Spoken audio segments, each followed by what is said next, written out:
Ito ang itsura ng footbridge noon. Dito sa ilalim, puno ng mga basura. Yung mga pader, nagkulay itim na lang dahil sa mga sinusunog na tanso. Kapag galing kang nabotas papuntang Manila, mapapansin mo ito. Footbridge na malapit din ito sa Hapilan. Talagang nagmisto lang dugyot. Ngayon, ito na. Pinaganda na, napinturahan na itong pader, at nalagay na rin itong mga bricks at lalagyan na rin ito ng halaman. Ito yung bilis kilos ni Orme. Yung dating dugyot, ngayon pinapaganda na. Alright guys, magandang hapon. Nandito na tayo sa R10 Manila ngayon. So ang i-update natin, alam niyo yung lugar ito dati, yung ginawang imbakan ng basura. Tapos sinusunog yung pader. Ngayon gagawin ko na plant box. Actually nilalagyan na ng bricks ngayon eh. Yan yung update natin. Grabe kabay, napakahirap tumawid dito. Walang footbridge ngayon, no? Yan ang mga kabay, no? Talagang nagipagpatintero ka dito. Parang lakad, no? Para sa mga tao. Eh, mabilis pa tumakbo itong mga truck dito. Puro mga truck dito yun, galing pier. Eh, delikado. Ito, City Road. Makita mo natin yung sitwasyon dito ah. Hindi pa rush hour yan ah.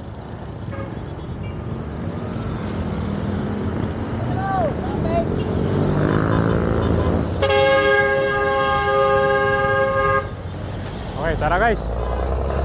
Pakita ko na sa inyo itong ginagawang bricks ngayon. Ayos na, yung dating baka ng basura oh.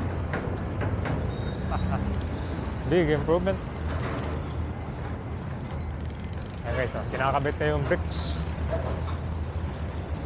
Nahiya na yung magtapon dito ng basura. Tinatambakan na ito, lalagyan ng hakon dito ngayon, halaman para sa gilid.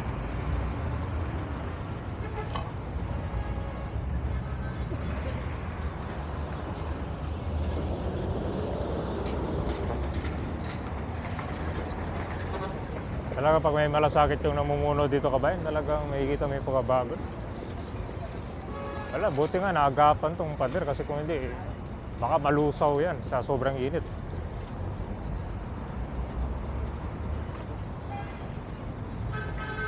Ah, okay. Bambo yung ano? Yung nilagay sa Roas Boulevard. Ganun. Ah, maganda. Agilid lang. Maganda yung bamboo drip. Ito brick sir, bagong bili yan o galing sa iba lang? Ha? Bagong bili yan? Bago talaga.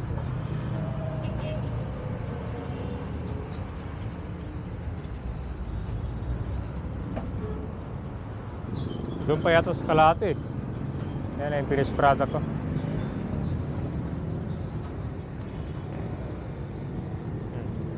Alam nyo guys ha, ganito kalinis na yan. Naiiya ka na magtapon dito. Huwag nyo nang babuhin yan kasi magalis si Orme yan. Ay dumadaan naman ang garbage truck dito. Bakit kailangan pag itambak yung basura dito, no?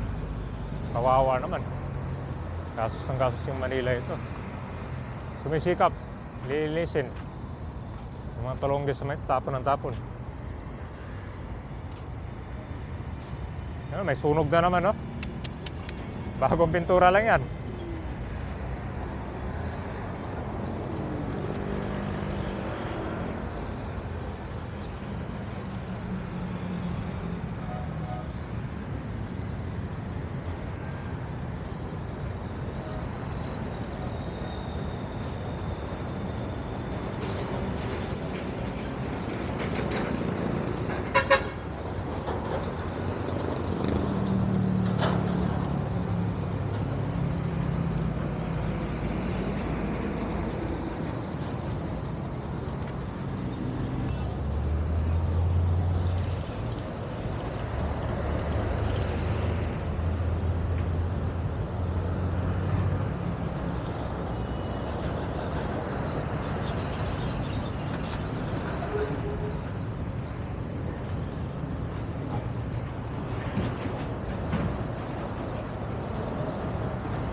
Yan po yung update natin guys. Abangan natin ha.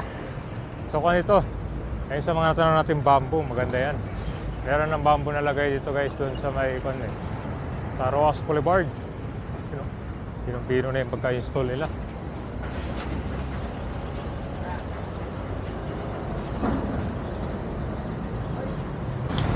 Lakad tayo ito guys.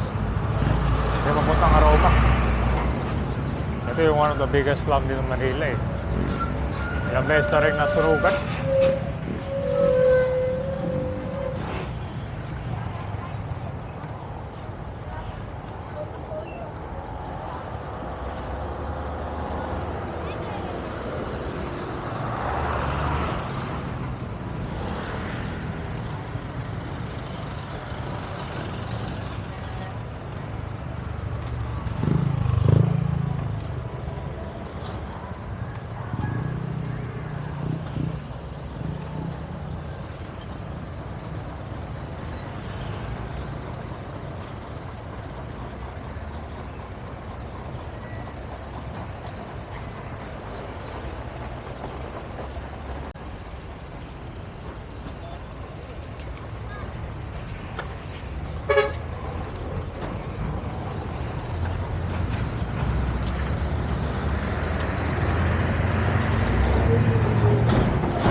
Ito yung mga bahay dito.